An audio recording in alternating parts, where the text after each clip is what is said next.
Buenas tardes, amigos de PowerCard. Hoy estamos con Carlos Simonetti en una de nuestras charlas ya habituales, de nuestras tardes de charla, de nuestra sección Fuera de Pista. Les decía que estábamos con Carlos Simonetti, él es piloto de APAC, pero además tiene una vasta trayectoria en lo que es categorías de karting y en el automovilismo en general, por lo cual vamos a preguntarle a Carlos que nos cuente un poco cómo fueron los inicios, cómo fue toda su experiencia a lo largo de varios años ya de carreras. ¿Cómo andás, Carlos? ¿Qué tal? ¿Cómo estás? Bueno, bien, gracias, Fernando. Te quiero agradecer primero, quiero agradecer a PowerCard Magazine.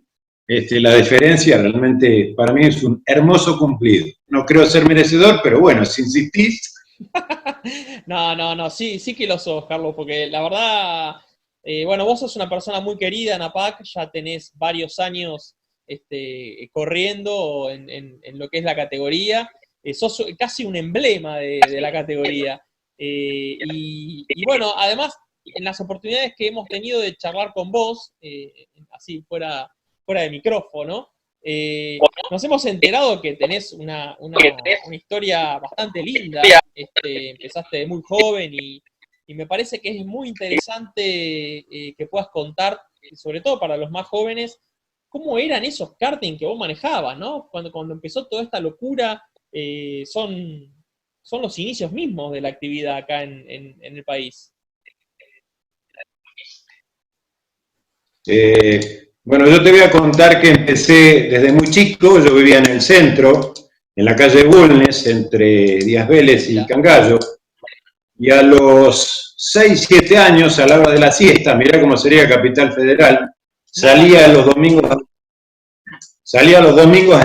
lavarle el jeep a mi padre mientras dormía la siesta, y yo con 8 años, 7 años, me iba por el cordón de la vereda con el jeep hasta Cangallo, por el cordón de la vereda, volvía marcha atrás hasta Díaz Vélez, con decirte que pisaba el embrague para poner segundo y dejaba de ver porque el parabrisas me tapaba.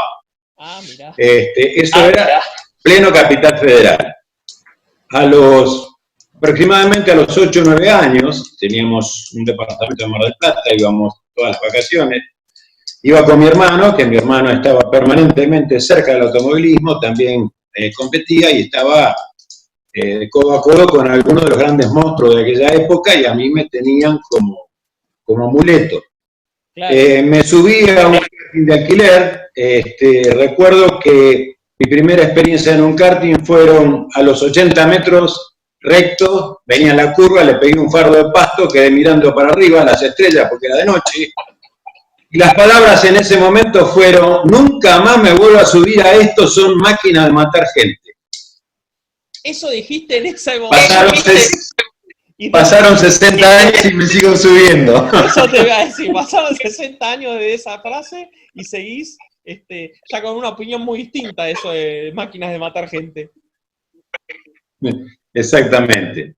¿Y qué es para vos el karting, siempre... Carlos, o sea, a partir de esa frase y ahora, ¿no? Llegando a este momento de 60 años, estamos con problemas de conexión, sabrán disculpar quienes nos están viendo, esta nota, pero la realidad es que tenemos a veces un poco de retorno, bueno, problemas técnicos que no pudimos solucionar. Pero te preguntaba, ¿qué cambió o qué significa para vos el karting desde aquella frase hasta el día de hoy, donde realmente sos un fanático de esto?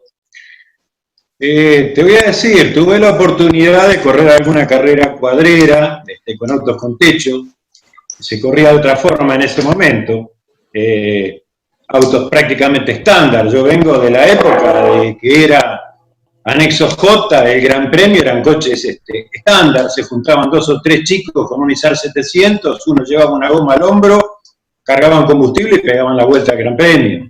Estoy hablando de la época de los DKW, Isar 700, Renault Dauphine, después los Gordini, Fiat 1500, algún 413, algún Borgward Isabela, que la gente dirá, ¿qué es eso?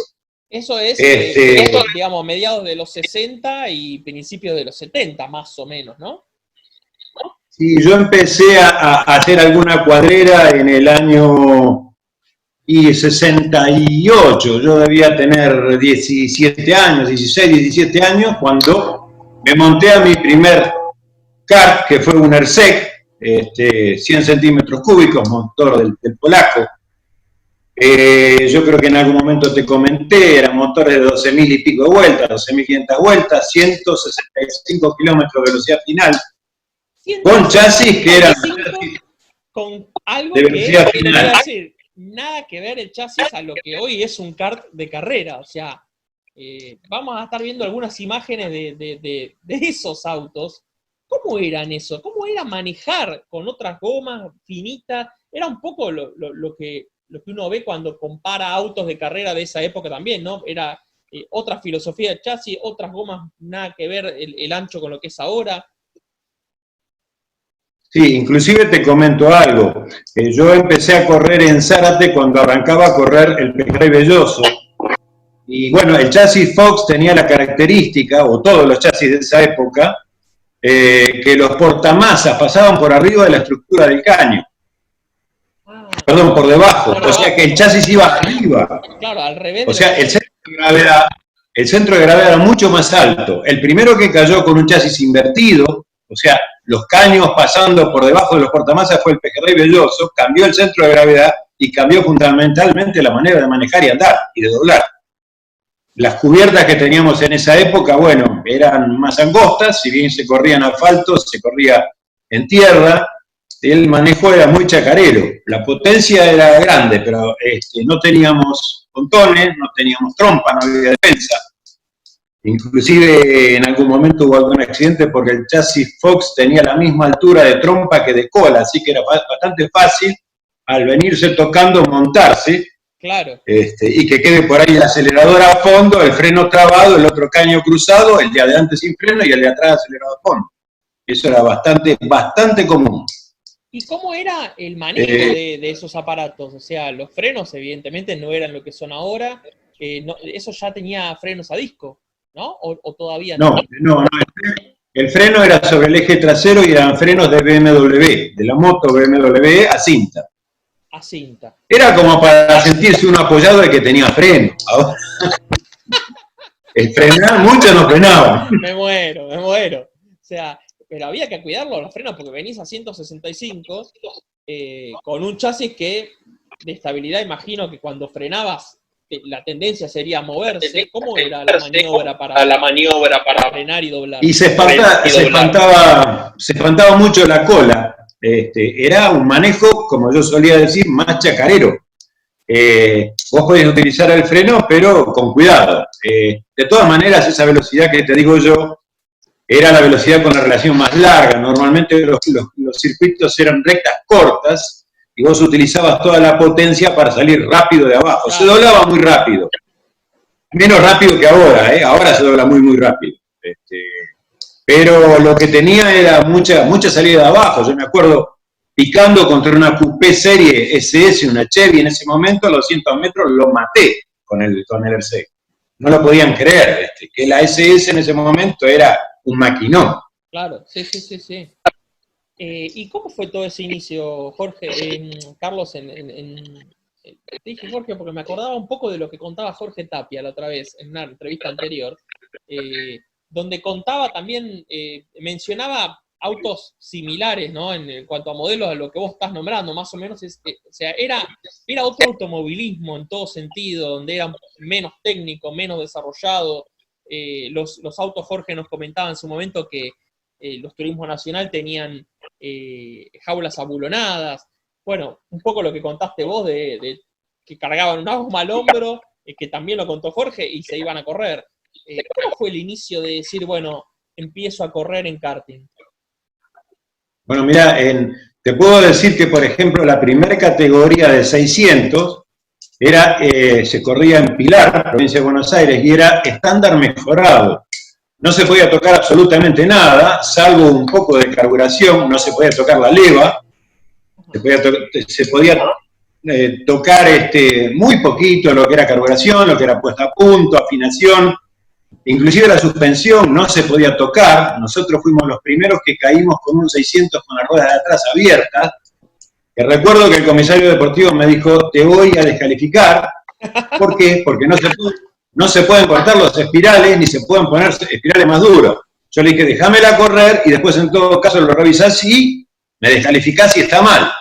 Pero el reglamento no era restrictivo. ¿Y sabés qué habíamos hecho? Habíamos juntado 2 vueltas de los espirales traseros con suncho de cuero. Con lo cual el espiral era más corto, pero era el espiral estándar y era más duro. Claro. Entonces, esa teníamos ventaja porque veníamos con las ruedas abiertas, acuñadas. ¿Cómo? Normalmente se corre ahora con los 600. Sí, sí, sí. A la otra carrera estaban todos con suncho de cuero, así que se terminó la ventaja. Pero no me pudieron descalificar.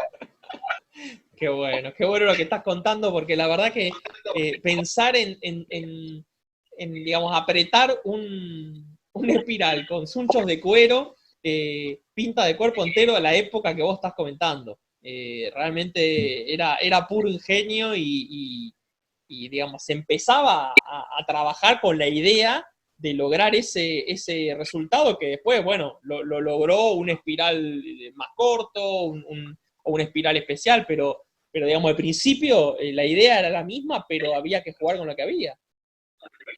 Sí, inclusive, por ejemplo, como no era restrictivo el reglamento, se vaciaba el dínamo, no había alternadora en esa época, se ponía simplemente un eje con los 2 rulemas, porque era un caballo y pico que te sacaba, en el 600 era mucho. Claro. Claro. Qué increíble. Contame un poco más de cómo eran esas carreras, o sea, en algún momento también en nuestras charlas que hemos tenido, vos me comentaste que corrían en lugares que hoy realmente hay muy pocas carreras, se ven algunas en el interior a veces, por ejemplo los callejeros. ¿Qué tipo de circuitos había en esa época para el karting?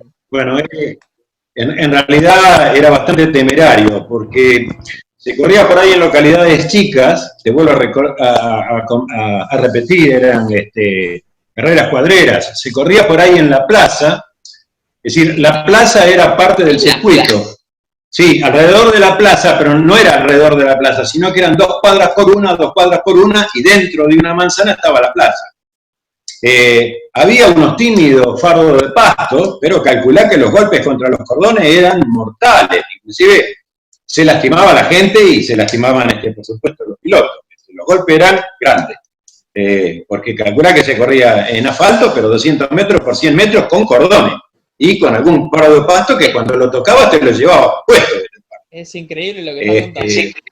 Es impensado hoy, de acuerdo a lo que uno ve en las carreras, y bueno, las medidas de seguridad que hay, amén de que, bueno, hay circuitos y circuitos como en todo, pero hoy correr entre cordones con algunos fardos, la verdad que es algo que no si bien y se asemeja mucho a correr.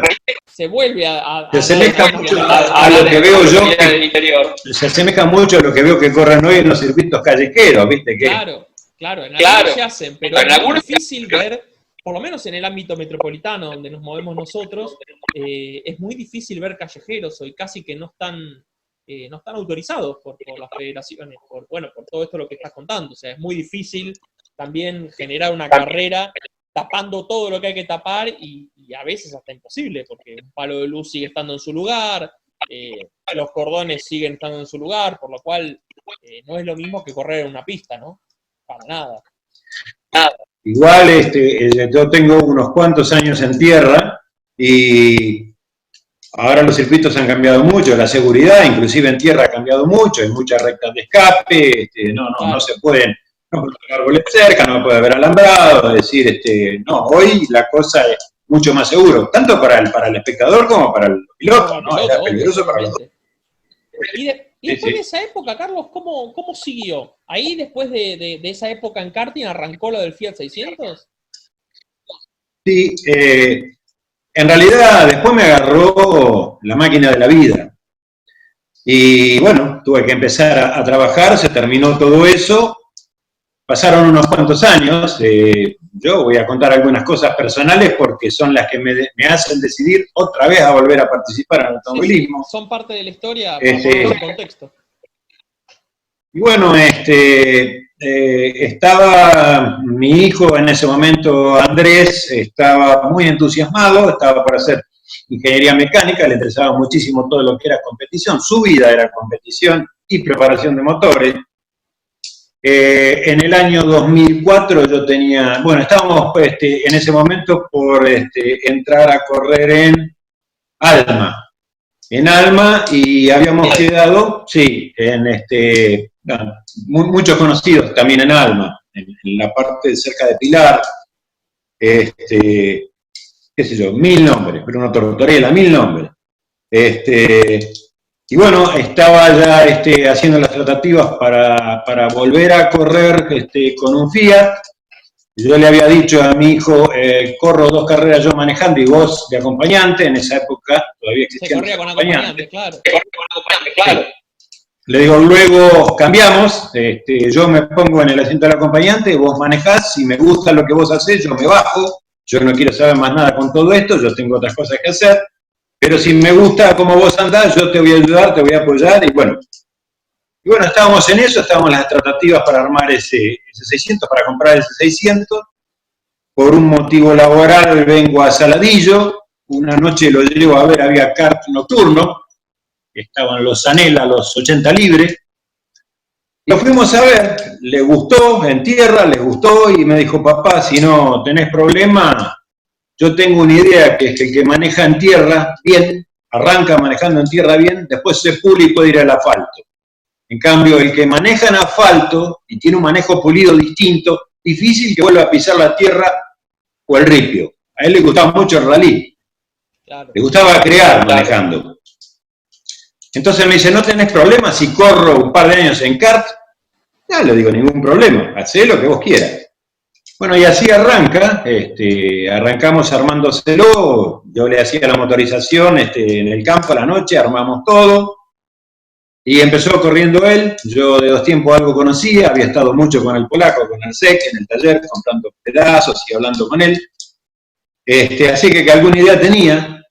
Y bueno, entramos a meter mano, le armamos el kart de él, corrió unas cuantas carreras y me dijo, pa, dice, ¿por qué no te prendés? Le digo, no, Andrés, yo ya soy grande, ya creo que tenía 53 años, no sé, 52 años.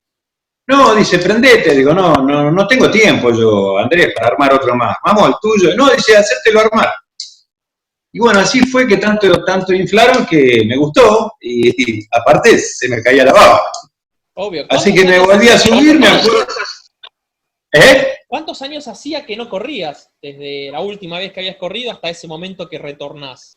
30 y pico de años deben ser, algo así, 20 y pico de años. No sé, yo no soy bueno para memorizar esas cosas, pero sí, no, pero sí. Yo me acuerdo que me senté al kart y pregunté, ¿para qué lado se dobla? Porque no había dado ni una vuelta al circuito.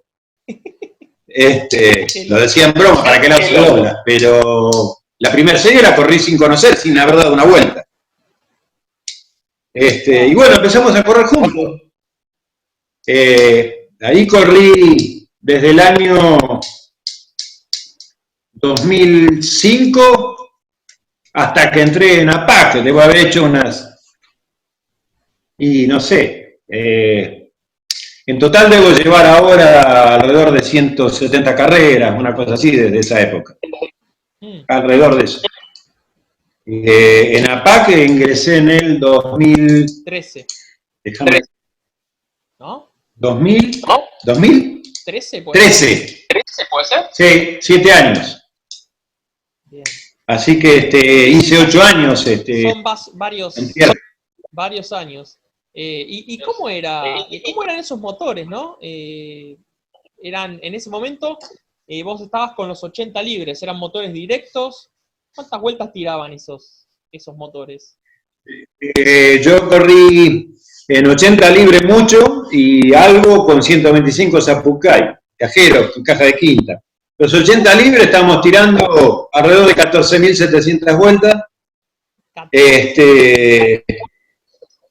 Pero bueno, los Zanella tenían muy poco de Zanella, el cilindro no era, o sea, el cilindro era Zanella, pero lo que tenía adentro, el trabajo de adentro, biela no era, embrague no era, cigüeñal no era, en fin, no, era realmente motores terriblemente explosivos, ¿sí? Vos los veías en un ciclomotor y decías, ese motorcito, pero no, realmente era 14.000 y pico de vueltas, sí, normalmente los aros empezaban a romperse 13.800, 14.000 vueltas, reventaban los aros, así que las tiraba, pero había que cuidarlo.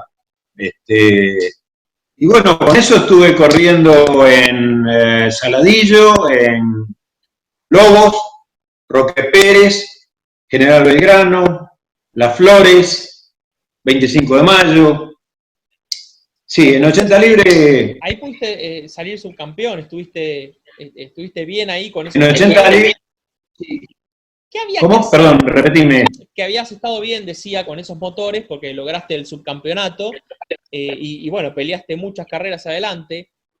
¿Cómo había que manejar esos motores y esos karts en esos circuitos de tierra? ¿Cómo era la técnica? Yo lo asemejo mucho con el manejo sobre lluvia, Fernando. Cuando el piso está húmedo. Eso es a lo que yo llamo el manejo del chacarero. A mi hijo le encantaba ese tipo de manejo y... Hay que improvisar. A ver, ¿cómo, perdón? Hay que improvisar todo el tiempo, es lo que vos decías antes. Sí, es decir, doblando para el otro lado, dejando que te pase un poquito la cola, es decir, igual de todas maneras, el manejo chacarero es muy lindo para la vista, pero los tiempos no salen. Mi hijo me decía siempre, yo quiero manejar chacarero como vos, y yo le decía, no, tenés que manejar prolijo porque si no el tiempo no sale. Pero vos lo hacés, sí, pero a mí me gusta, vos tenés que hacer el tiempo. Claro, tal cual. Bueno, eso siempre te remite a lo que siempre se escucha de que, digamos, como para llevarlo de costado y de costado bien, hay que digamos, no todos lo pueden hacer, como dijiste vos, y siempre en el kart hay que ser pulido. O sea, que no te escuché lo último que dijiste, Fernando. Decía que en el kart hay que ser pulido siempre en general, es lo que vemos normalmente, y esto no es la excepción. Evidentemente, aunque fuera en la tierra, seguía teniendo ese componente de ser prolijo al manejar.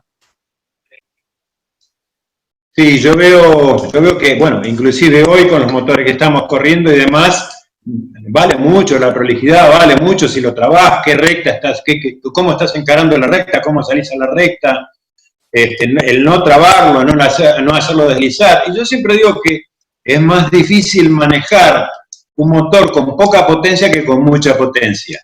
Claro. Cuando sobra potencia te perdona errores de trayectoria, vos lo pisás y respondes. Cuando no tenés potencia, vos lo pisás y no hay más nada. Y no hay más nada, exactamente. Bueno, eso te pasaría, lo podrías comprobar seguramente cuando corriste con los cajeros, con los Anela Cajero 125, pasaría eso justamente. Ahí podrían hacer un montón de quizás de maniobras diferentes por el tema de la potencia. Sí, tal cual, tal cual. El salto después, bueno, después corrimos con los acá en APAC, yo me acuerdo siempre, Leo, hablando del manejo chacarero, Leo La Centra, un día que había lluvia, estábamos con los Anela en el Autódromo de Buenos Aires, y salimos, yo tenía que hacer una falla, así que lo único que tenía que probar era tirar en la recta del fondo, una falla en alta. Y el preparador en ese momento me dijo, despacio, no te vas a pegar porque simplemente queremos saber la falla. Salí con la goma lisa. Ah, claro, por eso la advertencia.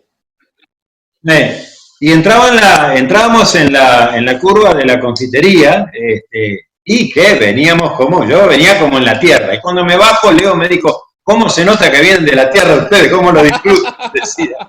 Claro. Estaban todos asombrados de cómo venías vos, y vos venías tranquilo, porque estabas acostumbrado a eso. Hermoso, sí, era hermoso. Me traía muchos recuerdos. Igual, te digo que también hay una técnica para llevarlo de costado. Alguna vez escuché al Flaco Traverso que contaba que vos podés venir de diferentes maneras. Vos podés venir de costado rápido y a veces podés venir de costado más seguro, y sin embargo de afuera lo ven y dicen, mirá cómo viene viene rapidísimo, y vos lo que venís es más seguro y más tranquilo. Tal cual, vos sabés que hicimos alguna vez probando en circuitos de tierra, hicimos pruebas a cronómetro entrando de distinta manera. y de acuerdo a lo que muchos decían, que entrando de costado no podías entrar rápido, encontramos con el cronómetro que depende cómo entraba de costado, podías entrar tan rápido como entrando prolijo, o a veces más. El problema es repetirlo después, todas las vueltas. Sí, y en la tierra es difícil, porque en la otra vuelta te cambió, una piedrita te quedó arriba y ya te cambió, o alguien que se fue de costado y tiró tierra floja arriba y vos entraste y ya la encontraste distinta. Es decir, es como el manejo de rally, vos creás todas las vueltas, ¿Y cómo se trabajaba, Carlos, buscando una puesta a punto en un circuito que, como acabas de decir, quizá cambia vuelta a vuelta, porque hay más polvo, porque quizás hizo alguna huella, algún pozo? ¿Cómo era esa parte de trabajar en la puesta a punto del chasis? ¿En dónde se trabajaba? Y se trabajaba muy similar, se trabajaba mucho en la trocha, se trabajaba mucho en alineación, mucho en la presión de cubierta, y trabajaba solo. Después, el día de la carrera, bueno, tenías que adaptarte a lo que estaba pasando. Normalmente yo te digo, yo personalmente, si vos me preguntás un chasis, otro chasis, no soy un buen tester, porque me acomodo rápido a lo que estoy manejando. Claro. Hay gente que enseguida nota la diferencia. Yo me siento cómodo en un chasis, a la segunda, tercera vuelta lo empiezo a entender y me siento cómodo. Y me preguntan, ¿qué sentís? Y no sé, fenómeno. Así que soy bastante mal tester. Bueno, pero normalmente eso es bueno en carrera, porque te vas adaptando, como decís, a lo que hay, a lo que va sucediendo, y eso normalmente te hace ir para adelante, te hace crear alguna situación donde a quien no le funciona el auto, porque, no sé, tiene tendencia a que le guste ir de cola y el chasis le está yendo de trompa y no lo puede manejar, no lo puede solucionar. Normalmente el que sí lo hace, ahí puede sacar una diferencia, y la realidad es que la carrera es el domingo. Sí, yo pienso que mi manera de manejar por ahí no es atractivo para verla, porque soy bastante cuidadoso, bastante cerebral. No es que no me guste andar ligero, cuando tengo el elemento como para andar ligero... No tiene que ver con eso. ¿Y cómo eran, hablando justamente de técnicas de manejo, cómo eran los pilotos de aquella época donde vos nombraste que empezaba a correr el Pejerrey Belloso? ¿Cuáles eran los pilotos que había que luego hicieron una carrera en el automovilismo nacional? Y normalmente, ¿qué características tenían? ¿Eran todos ásperos? ¿Se cuidaban del toque por esto que contabas que se montaban? Mirá, era muy similar ahora. Está muy de moda el chapa-chapa, el roce, el pasar rozándose o apoyarse. En ese momento no se podía hacer eso por lo que contaste. Y no se podía, es decir, no se debía, pero se podía. A ver, lo único que te puedo llegar a decir que encuentro diferente es que en esa época, digamos, actualmente un auto tiene que tener un buen chasis, un muy buen motor, tenés que ser un muy buen piloto y tenés que tener un poco de suerte. Si falta alguna de esas cuatro,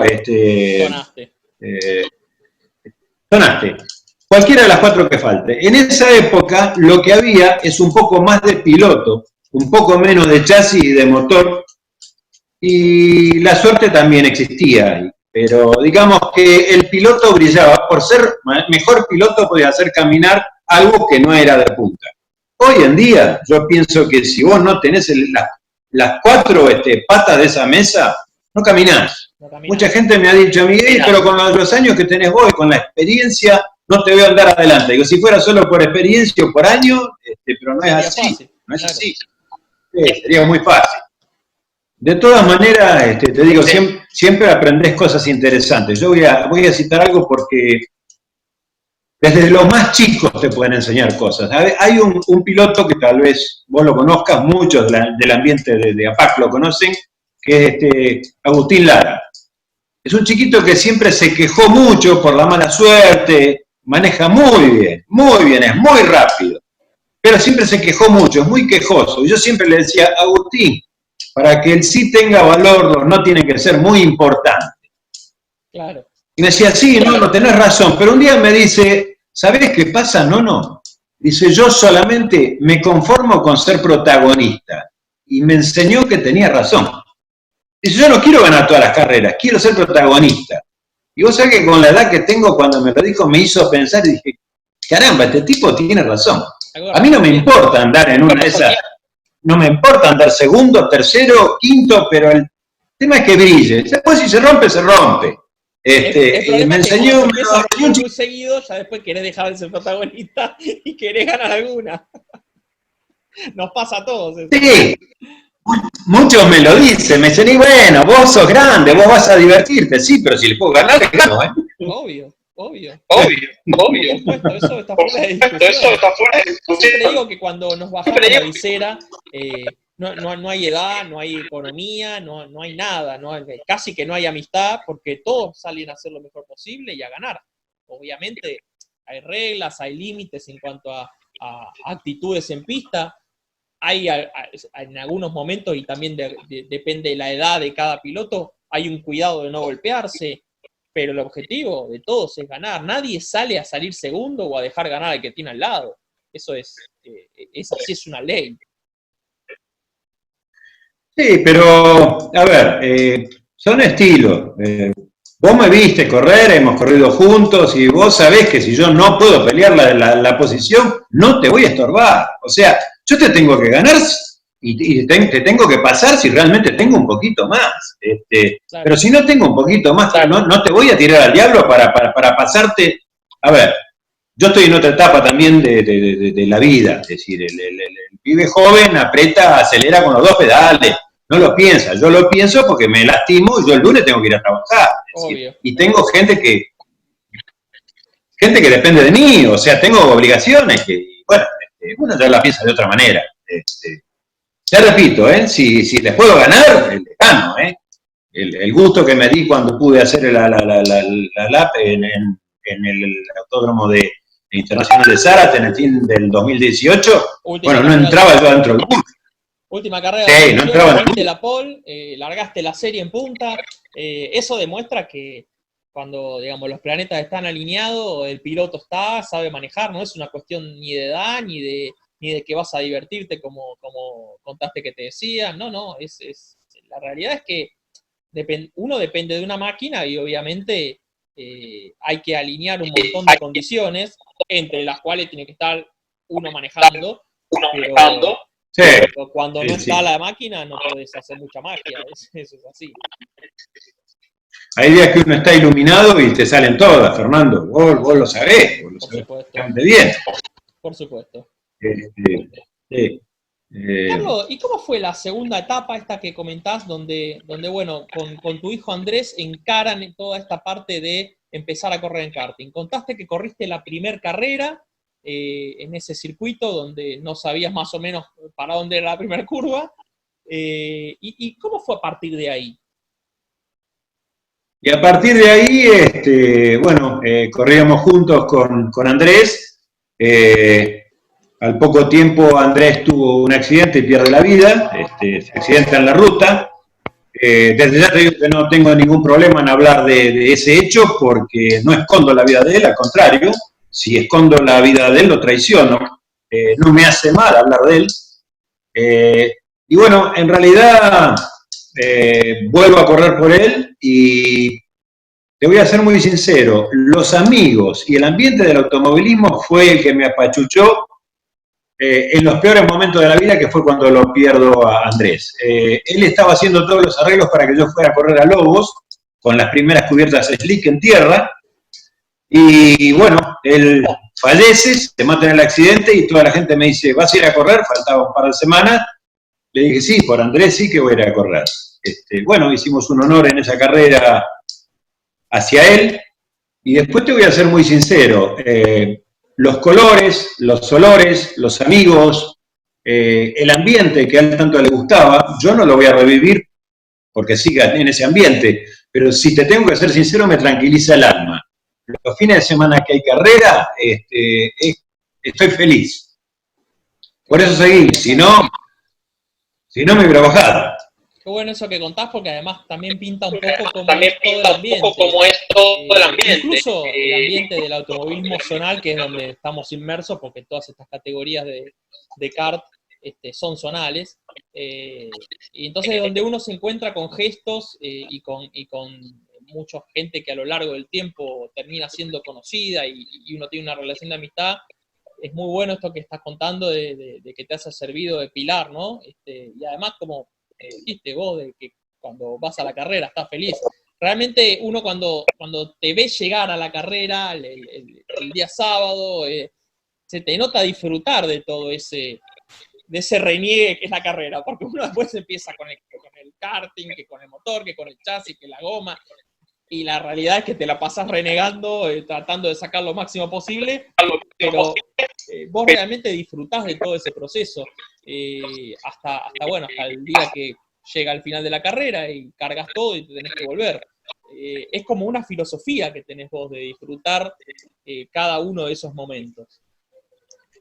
Sí, inclusive te voy a agregar algo más. A veces suelo decir que es más rica la salsa que los caracoles. O sea, todo el preliminar, la noche, lo que se conversa, las ayudas, las discusiones, todo eso es muy lindo, todo muy lindo. La amistad, la colaboración. Yo te digo con la mano en el corazón, Fernando, no tengo enemigos, no tengo gente que no quiera. Por ahí algún roce con alguno, pero te bajás un poco caliente, después pasó.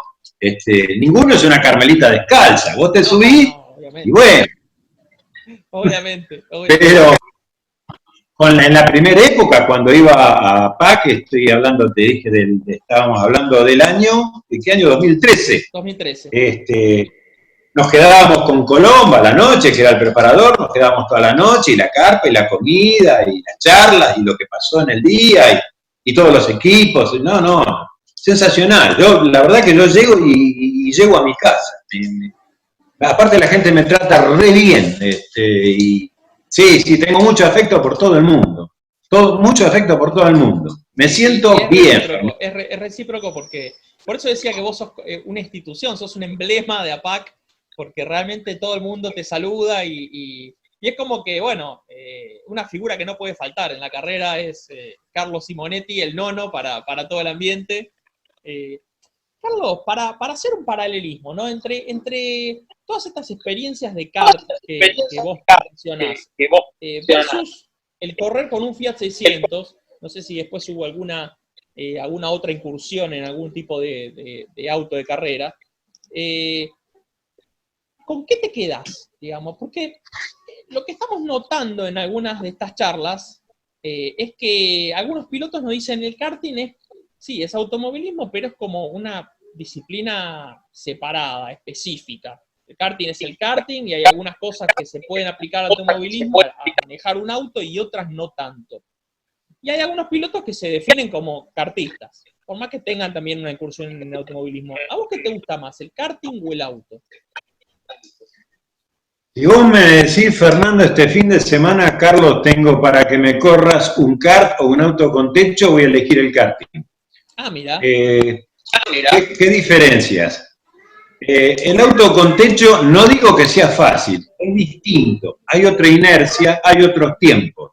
Vos entrás en el malón con los Fiat y bueno, vos ves que viene adelante, que tira la cola para un costado, ahora sobremaneja, va la cola para allá, va a hacer el trompo por allá, voy a pasar por allá. Tenés todo ese tiempo. No es que tenés comparado con el karting tenés tiempo, hay otra inercia. No es fácil, es otro manejo. El karting es mucho más intuitivo. Vos te lo ponés al karting, no lo manejás, te lo ponés. Entrás en el despelote es como si te pusieras una ropa, te lo calzás al karting en el momento que te sentás en la butaca. Exactamente, empieza a ser, es parte tuya. Y bueno, vos entrás en una curva, se armó, uno hace un medio trompo, lo ves finito, paso, no paso. No tenés tiempo de armar una maniobra ni verla como viene, es intuitivo, aparte lo que tiene que es un manejo muy fino, es muy parecido al manejo, sí tuve oportunidad de manejar en Fórmula 3, y a pesar de que mucha gente dice que no es lo mismo, para mí es un manejo muy similar a lo que es el monopost. Cuando tenés potencia, ¿no? Cuando tenés potencia. Pero si vos me decís, ¿qué elegís? El karting. El fin de semana y ahí karting. Toda la vida. Toda la vida. Y a lo largo digamos, de todos estos años, vos sos un tipo que también ve carreras. ¿Qué pilotos te gustaban? ¿Había algo que se podía rescatar y aplicar a lo que vos hacías? ¿Qué piloto me está diciendo en orden internacional? Sí, o en el orden nacional, pero ¿hay algún tipo que vos dijeras, este me gusta cómo maneja porque es, digamos, tiene un estilo pulido o es más pensante como yo? Por ejemplo, en el ámbito internacional, en la década del 80 y del 70, mucha gente le gustaba Gilles Villeneuve, iba de costado, más rápido que el auto. Después a Lola Reutemann, que era totalmente diferente, pero bueno, los dos ganaban carreras. Entonces, digamos, vos me parece que estás más cerca del estilo del Lole que el de Gilles? Me gusta el de Gilles, pero no sé si sería capaz de hacerlo. Estoy mucho más cerca del manejo del Lole, que mucha gente decía que el Lole era, no voy a decir el término, pero que se asustaba. Sí. No estoy de acuerdo. Un tipo que se sube arriba de un Fórmula 1. No. Aparte conocí a Lole y es un tipo terriblemente fino para poner a punto. Aún hoy es recordado como uno de los mejores testers de la Fórmula 1 de la historia. Es un tipo que se bajaba y hay una rueda más grande que la otra en el tren trasero, fíjate, y las medían y eran distintas. O sea, hay que sacarse el sombrero. Vos fíjate que si el tipo no está capacitado para andar ahí arriba, no lo hubiera llamado Williams, no lo hubiera llamado Ferrari, no lo hubiera llamado Brabham, no lo hubiera llamado Lotus. Yo lo vi correr con todos. Y siempre me encantó. Escuderías de ese momento. Tuvo 10 años en la Fórmula 1, corrió con los mejores equipos. O sea, no es casualidad. Y dicho por Villeneuve, fue un excelente maestro para Villeneuve, Lole. Al revés, o sea, sí, Villeneuve aprendió mucho de Lole. Dicho por Villeneuve eso. Sí, es verdad. Lo he leído. Bueno, pilotos, bueno, que no te voy a decir, Senna para mí era un tipo fuera de serie. Dentro de lo nacional y qué sé yo, hay muchos tipos, mucha gente, yo conocí mucho desde muy chico, no voy a aburrir a la gente con los nombres, pero... No, bueno, pero... ¿Qué sé yo? En turismo carretera, por ejemplo, el Toro Moura, un tipo que me encantaba, también me gustaba el Falcon verde de Pamperito, de Benedicti, viste, que dos manejos absolutamente distintos, pero bueno, o sea, si vos me decís, ¿te gusta el tipo cerebral o el tipo impulsivo? Me gustan los dos, cada uno tiene su manera de manejar. Yo no te puedo decir a vos, por ejemplo, no, mirá, fíjate, Fernando, que si tirás acá te vas a romper, poné el cambio acá, sí, yo sé que vos lo vas a poner en el aire. Tal vez yo sí piense dónde lo pongo, vos no, pero es tu estilo y está bien, y el mío también está bien. Sí, por supuesto. Por eso digo que los dos ganan carreras, ¿no? Son diferentes estilos y bueno, quizá uno es más vistoso que otro, pero no quiere decir que sea menos efectivo.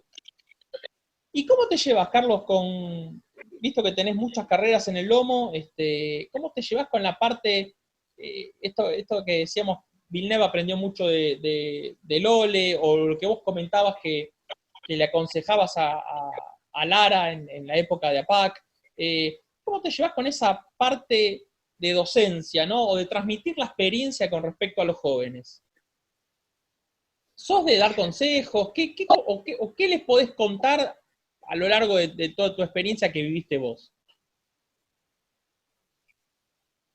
No, simplemente tal vez me gustaría transmitirles que yo entiendo que aceleran con los dos pies, pero que tienen que ser un poco más pensantes. Tienen que ser un poco más pensantes. La carrera se gana cuando te bajan la bandera. Si yo veo mucha improvisación en la primera vuelta, en la primera curva, pero no solamente son los chicos, los grandes también lo hacemos. Sí. Pienso que hay que ser un poco más respetuoso de los demás. Me gusta el manejo agresivo, me decías hace un rato el chapa-chapa, está perfecto, el chapa-chapa está perfecto. Está perfecto si yo soy condescendiente con el otro. Si vos venís adelante y yo vengo atrás y te vengo apurando, te vengo tocando en la recta, está todo fenómeno. Ahora, si vos estás doblando y yo te toco del lado que estás doblando, el lado de adentro, la cola, y te digo, vos te estás doblando despacio, hay cosas que yo no estoy entendiendo. Claro. Por ejemplo, hay mucha gente que confunde, dice, está doblando despacio. No, lo que está pasando es otra cosa. Bajó la velocidad y el tiempo sigue siendo el mismo. Al bajar la velocidad yo estoy más cerca. Pero cuando salimos a la recta, el que frenó primero acelera primero y la distancia vuelve a ser la misma. Hay mucha gente que se equivoca, que dice, no, vos doblás de lento y yo en la curva estoy encima tuyo. A los chicos les pasa bastante eso. No es que te estás acercando. Bajaron la velocidad, la diferencia de tiempo entre los coches sigue siendo la misma. No sé si me explico. En todo caso, lo que hay que tratar de hacer es buscar otra maniobra para que si realmente el de atrás es más rápido, te pase sin tocarte, obviamente, porque si seguís haciendo el mismo radio, no hay otra forma que el choque. Después, si vos te metís, si vos entras en una curva y tenés el 75% puesto, y bueno, sí, lo vas a tener que empujar. Estamos hablando de otra cosa, por supuesto. Por supuesto. ¿Cómo? No, que ahí estamos hablando de otra cosa. Es otra la situación, por supuesto. Sí. Carlos, en algún momento, ¿no? Digamos, ¿tuviste como objetivo, o de lo que ibas viendo, ¿te gustaba alguna categoría como para decir, me gustaría probar cómo se maneja tal o cual karting, vamos a decir, porque elegías más los karting? ¿Por potencia o por alguna característica que te llamara la atención? ¿O se fue dando de ir recorriendo hasta llegar a PAC, que ahora te voy a preguntar cómo llegaste a la categoría? Mirá, por mi actividad yo no puedo utilizar mucho el tiempo intermedio entre carrera y carrera. También estuve por correr con un 12.500 entre Cerro Queperense, se frustró el tema, bueno, por un accidente, uno de los dueños del vehículo que estaba por comprar, un 12.500, pero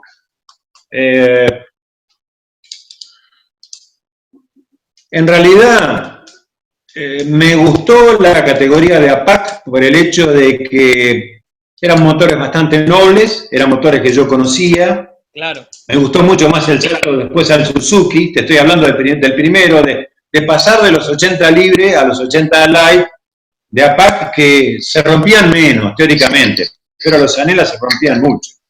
Después me interesó lo del Suzuki, porque era con caja, era interesante manejar una caja de cambio, manejar poca potencia y motores duros, difíciles de romper. Y si bien otras categorías de kart, por ejemplo Somex, y por ahí lo miraba, pero me gusta más la caja de cambio, me gusta más menos potencia, no porque le tenga miedo a la potencia, pero me gusta más esta categoría. Es una categoría, dentro de todo, es una categoría económica, no es del todo barata, ninguna categoría es barata corriendo, pero sí, dentro de las que hay hoy en día... Cuando te dicen el automovilismo, algo es barato en automovilismo, es mentira, o está equivocado, esa palabra no existe. Sí. Y fíjate que yo desde la primera carrera, desde el año 2013 a hoy, no dejé de participar en una sola carrera, estuve en todas, salvo en una que me recalenté porque no tenía frenos un sábado, que fue en Zárate. Me quejé porque no tenía freno, y el domingo a la mañana dije, salgo en la prueba libre una vuelta y pico y me quedo sin freno, y justamente en la tranquera me quedé sin freno, casi me trafilo contra la tranquera, me bajé con una bronca bárbara y dije, me voy, no corro así, no corro. Fue la única, Y, a ver, fue la única. A lo largo de todo este tiempo de carreras, ¿tuviste la oportunidad de correr carreras donde se largaba de parado?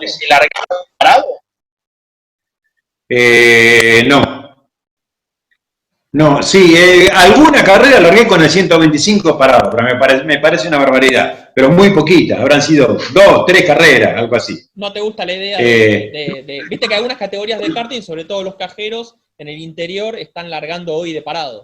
Sí, ahora lo están haciendo así, los 4 tiempos están largando parado. A mí me parece una barbaridad. No estoy de acuerdo en largar parado. Bien. O sea, es una cuestión de peligro, básicamente. Sí, es mucho de peligro. Aparte, bueno, por los motores que corría yo, tanto el ERSEC en esa época se corría con ERSEC, se corría con RF y se corría con McCulloch. Eran todos motores directos, era bueno, lo mismo que ahora sería un Somex, un Parilla. Sí, no había posibilidad de largar de parado. No había posibilidad, no. No, salvo con los Zapucay, que sí se largaba, con Zapucay se largaba en segunda o tercera, se largaba de parado. Era caja de quinta, tercera, cuarta, quinta, ¿no? Claro. Y nombraste que te gusta más la caja, era justo una pregunta que pensaba hacerte. Habiendo manejado los dos tipos de karts, ¿preferís la caja? Digamos, ¿por qué? Más allá del gusto personal. Lo que nosotros vemos cuando algún piloto de alguna categoría mayor, ha pasado con gente que viene a correr en las de invitados, se sube a la PAC y realmente está perdido a veces con la caja hasta que se empiezan a amigar. ¿Cómo se maneja una PAC? ¿Cómo es tratar de andar rápido con poca potencia y con la complicación de la caja? Justamente tenés que ser muy tranquilo para manejar la caja. Donde te apurás es donde empezás a hacer problemas con la caja. A vos te pasa, es decir, cuando manejás la caja y le das el tiempo y la tranquilidad, no le pegás el tirón y demás, no arras una. Cuando te empezás a apurar, porque se te escapa el otro, ahí es donde empezás a cerrar los cambios. Empezás a hacer macana. Empezás a hacer macana, vas al trompo, lo pasás de vueltas porque entra un cambio que no tenía que entrar. Te equivocaste de cambio y lo enroscaste, ¿viste? Te querías poner tercera, metiste segunda y lo enroscaste. Sí, me pasa, a veces me pasa, ¿eh? Sí, nos pasa eso, nos pasa a todos. O sea, yo creo que es una de las cosas que siempre le resalto a quienes nos consultan. Realmente es el gran punto fuerte de estos motores. Es lo que lo hace divertido. Porque muchas veces nos pasa que vos venís un poquito escapado con respecto al pelotón que te sigue, te pasa algo de esto con la caja, perdiste tiempo y enseguida se vuelve a armar el tole-tole, ¿no? Porque se te vienen todos encima y perdiste toda esa ventaja rápidamente.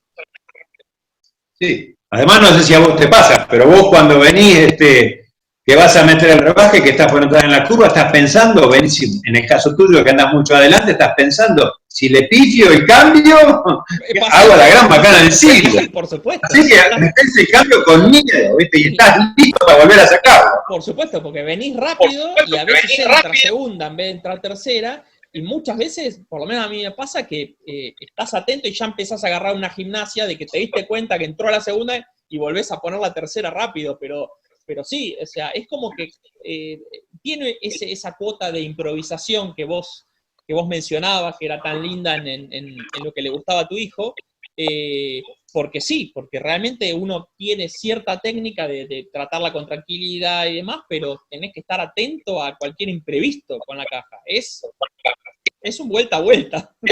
¿Cuántas veces nos ha pasado de perder una vuelta de clasificación porque entró un cambio que no tenía que entrar y chao, perdiste la vuelta? Sí. Desde ya. Yo quería... Perdón. ¿Eh? No, contame. No, Venía con un poco de delay, por eso no.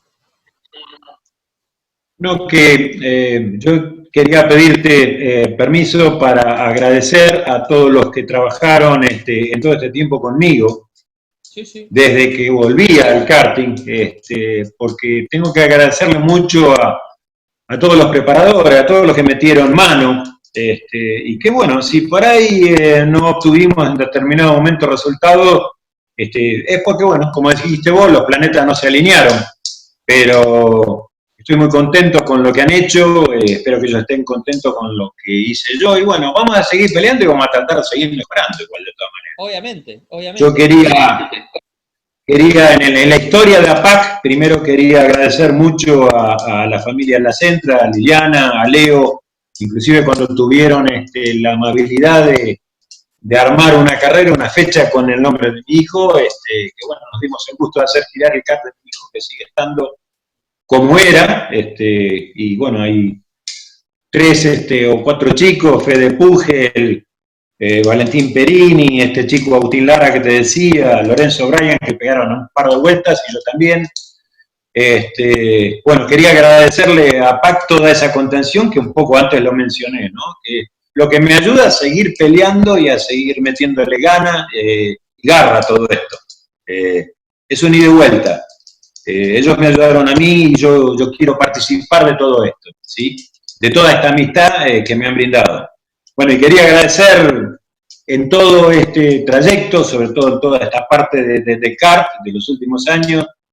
En orden estaba Alejandro Di Carlo, preparando Zanela de Tierra. Después de Alejandro Di Carlo vino el negro brujo y hechicero Eduardo Funes, Daniel Colomba ya en APAC, después la familia de Aguirre, el Pata, Brian,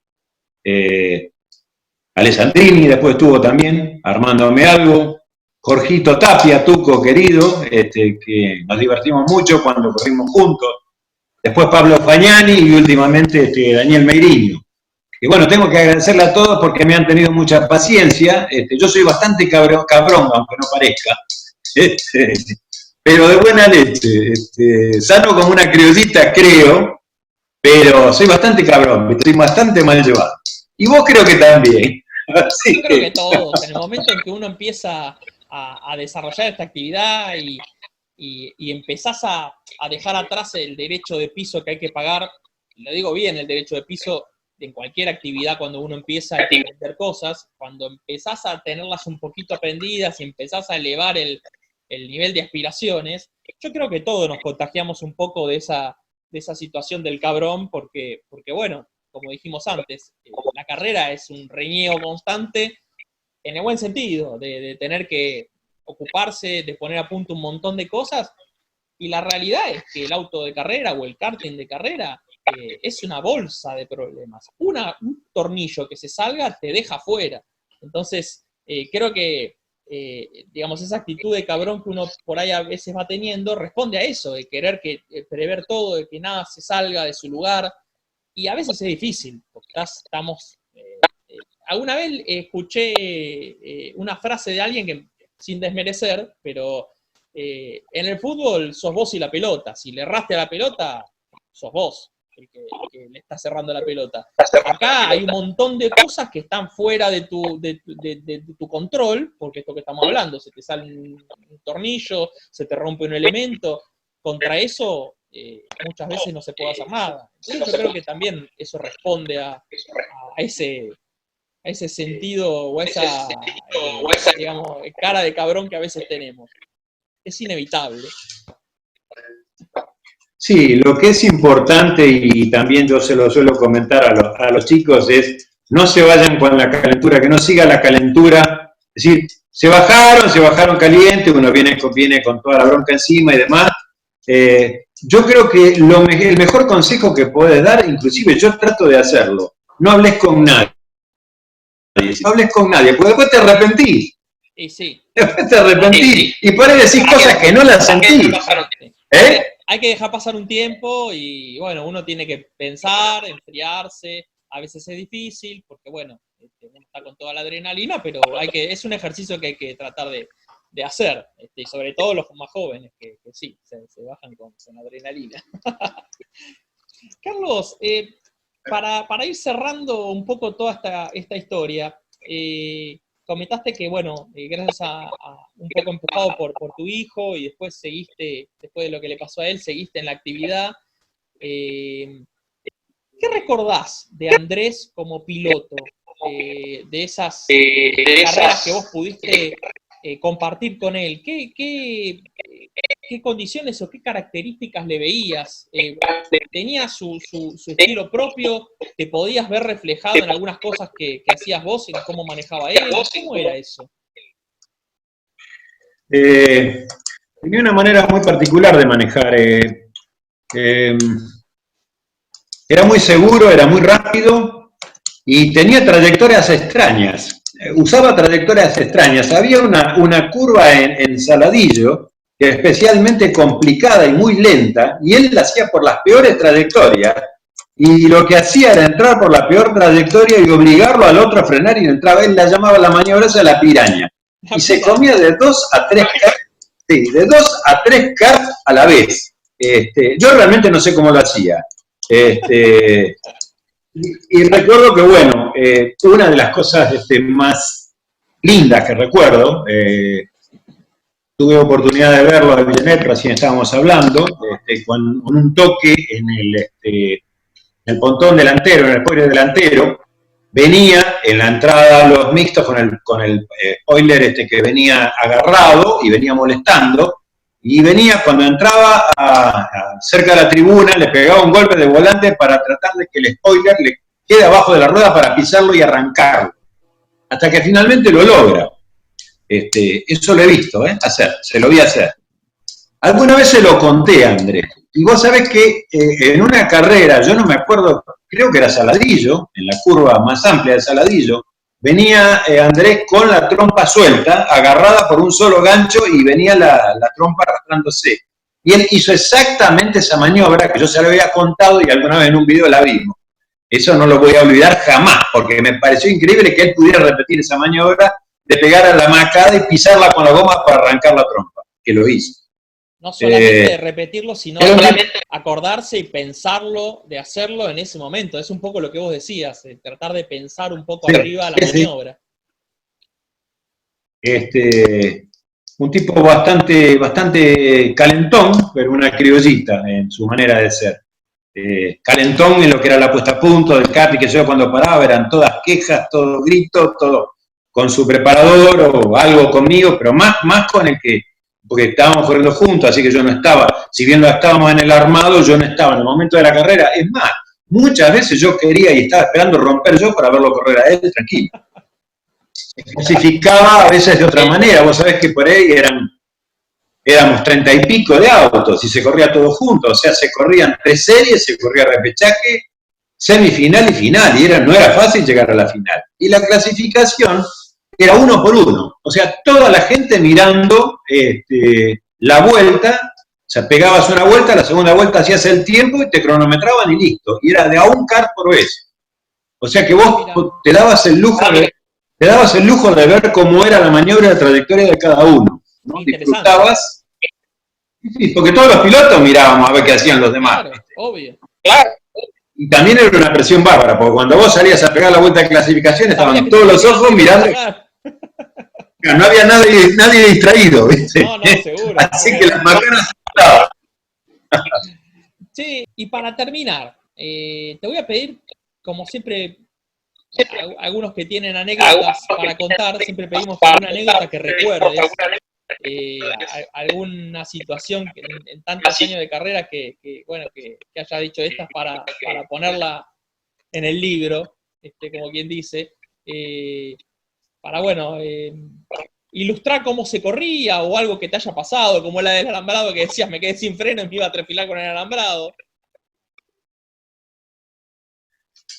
No, yo personalmente no recuerdo. La que sí, a ver, una anécdota linda de chico, ya te digo, yo estaba permanentemente en el ambiente de automovilismo, se corría en Ensenada la categoría de turismo nacional. Dentro del turismo nacional también había una categoría donde corría junto con los Peugeot 404 los Jaguar. Corría un amigo nuestro que era Paco Mayorga, que fue muy famoso en esa época. También corría con un Jaguar Jorge Cupeiro. Y bueno, nosotros fuimos con Paco Mayorga, y yo tenía 8 años, se corría en Ensenada, teníamos un Jeep que era el que hacía de auxilio. A mí me sentaron en el techo del Jeep y Paco Mayorga me dijo, acordate que en la primera vuelta pasamos primero delante de Jorge Cupeiro y yo te voy a hacer señas con los faros del Jaguar, al pasar. Calculá, yo sentado arriba del techo del Jeep, la cantidad de gente, y bueno, y largaron, y estábamos escuchando por la radio, y apareció el Jaguar primero, atrás venía Cupeiro, pero adelante venía Mayorga, y yo dije, miraba ese Jaguar, y cuando vi los faritos que me apagaba, para mí me estaba guiñando Dios. Claro, increíble.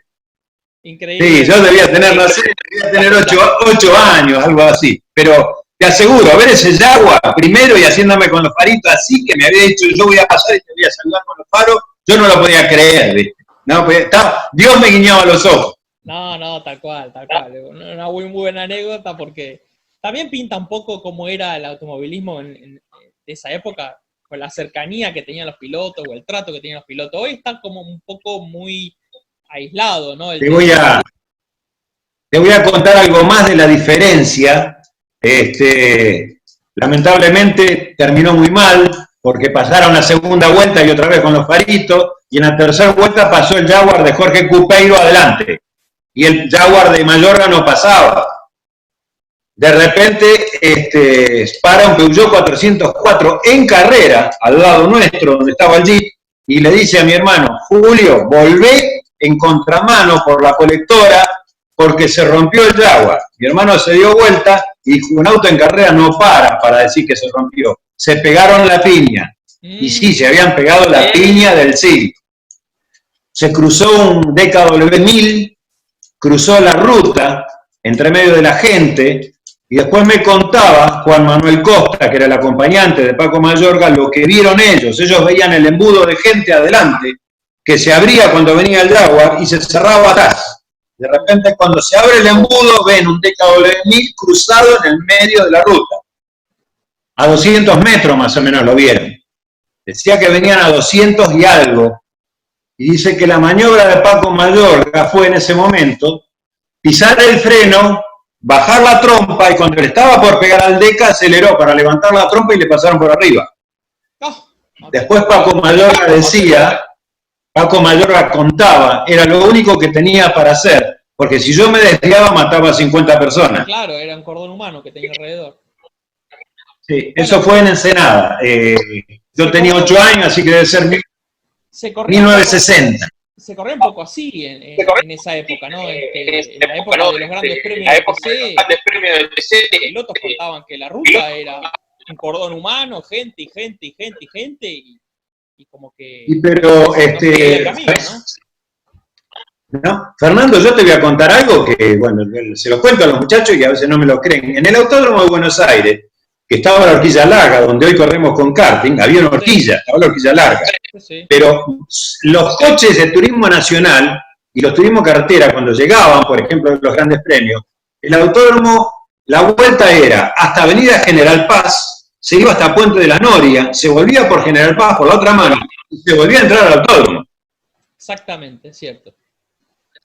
Sí. Y yo he visto llegar el Gran Premio estándar, y los turismos carretera que corrían juntos, yo los he visto en velocidad por General Paz, llegaban a Buenos Aires en velocidad, y cuando largaban del Automóvil Club, los grandes premios, salían del Automóvil Club de Avenida Libertador. Paco Mayorga gana uno de los Gran Premios con el Alfa Romeo, que también me sienta en el techo, yo chiquitito. El Alfa Romeo se llamaba Los Fueguinos, porque la señora no lo dejaba correr.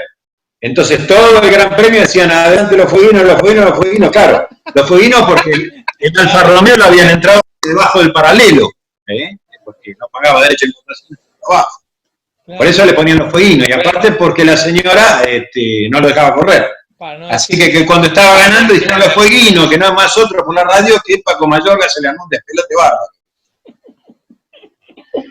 Qué loco, la verdad. Bueno, esas son anécdotas, no quiero aburrir con esas cosas, pero de esas miles.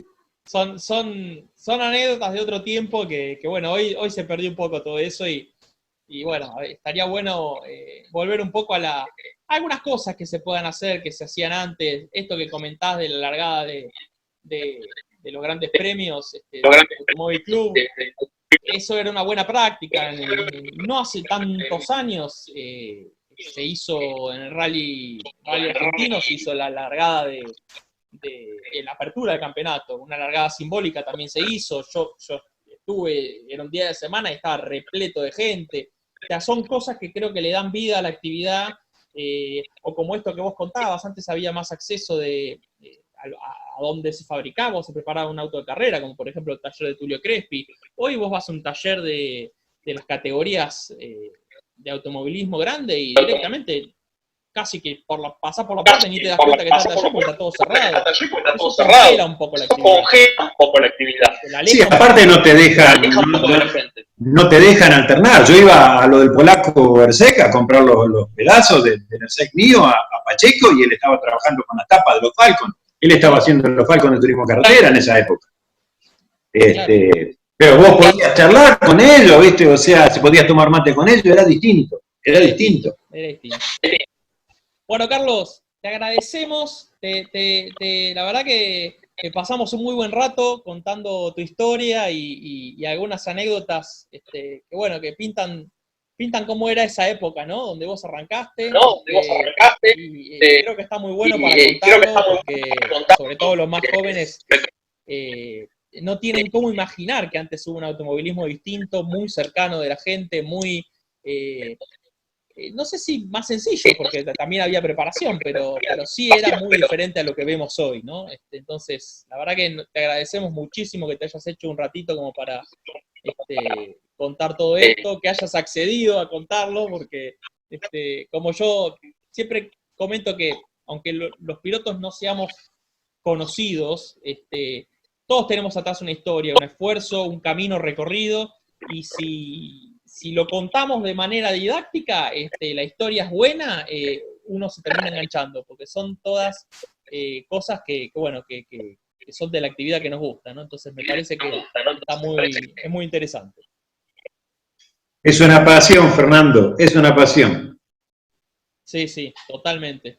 Y la entendemos solamente los que sentimos pasión por algo, cualquiera sea la actividad. El que no lo siente es muy distinto, es muy difícil que te llegue a entender las cosas que podemos llegar a hacer por todo esto. Así que bueno, sí, creo que para su Tal cual. tiene que tener paciencia. Bueno, Carlos, te agradecemos muchísimo. Te dejamos el ratito para si querés agradecer a alguien que te hayas olvidado o mencionar a alguien más que puedas hacerlo. Solamente quiero agradecer al cariño de toda la gente, les aseguro que es recíproco, me llenan el alma. Y solamente quiero agradecer a un grupo que tiene el nombre lo habrás visto en el lateral de mi kart, que se llama El CAIS. Sí. Es un grupo de amigos que les gusta cómo manejo, les gusta cómo soy y me dan una mano bastante importante económica como para que yo pueda seguir asistiendo a todas las carreras. Simplemente se llaman con el nombre que usaba mi hijo, que es el CAIS, y bueno, quiero agradecerles el esfuerzo que también hacen para que yo pueda seguir participando, bueno, no es poco. Y nuevamente, el ida y vuelta de toda la gente, me llena el alma.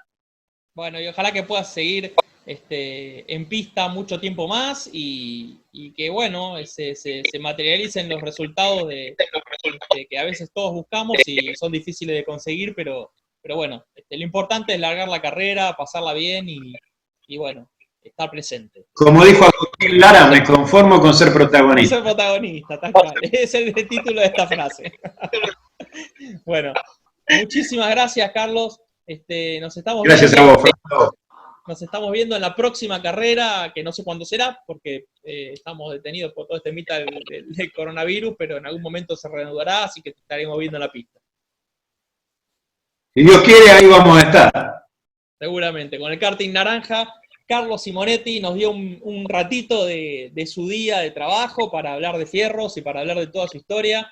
Espero que les haya gustado esta nota. Nosotros nos despedimos hasta nuestra próxima entrega de la sección Fuera de Pista, donde, bueno, nos juntamos a charlar un poco con los protagonistas de la actividad, para conocer un poco su historia, la forma en que piensan y cómo desarrollan toda esta pasión. Así que, bueno, nos estamos viendo la próxima. Les dejo un abrazo, cuídense. Hasta luego. Chau, chau.